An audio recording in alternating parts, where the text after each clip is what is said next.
نعم. مقابلة المغرب نيجيريا مخدومة. نعم. مقابلة المغرب نيجيريا محسومة، وبالدليل القاطع الذي لا يحتمل الشك وينفي كل تشكيك. المقابلة مخدومة بالفعل، لكن على الورق وبالعرق، ومحسومة بالركلات الترجيحية. أولا على الورق، بدراسة المنافس جيدا في كل صغيرة وكبيرة لوضع الخطة المناسبة للمواجهة، بطلها مدرب محلي من العيار الثقيل.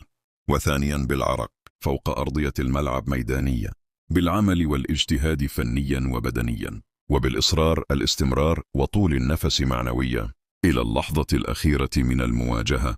أبطالها لاعبون من العيار الثقيل أيضا، كلنا وبدون استثناء لاحظنا ذلك على المنتخب المغربي من البداية إلى اللقاء الأخير باهتمام وبإعجاب كبير، إلا القليل وليس الكثير من المنكرين والمشككين، ممن يريدون تحويل النجاح إلى فشل والاجتهاد إلى كسل.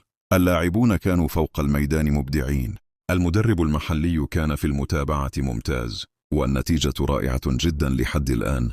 نتمنى أن تكتمل بالتتويج بالكأس في نهائي يكون هو أيضا مقابلة مخدومة ومحسومة، ولو بالركلات الترجيحية. على ذكر المدرب المحلي، تحية مرة أخرى وتقدير للمدرب الجزائري الكبير جمال بلماضي، الذي نقول له في كل مرة أن الإنجاز الفعلي الذي حققه في القاهرة، ولو تبعه إخفاق وإقصاء في مناسبات موالية، أفضل وأغلى عندنا بكثير من أي تأهل إلى أي منافسة قارية كانت أم عالمية لا نصل فيها إلى تحقيق الهدف، وهو اللقب لا غير، مهما كانت النتائج رائعة وفي أي مرحلة متقدمة.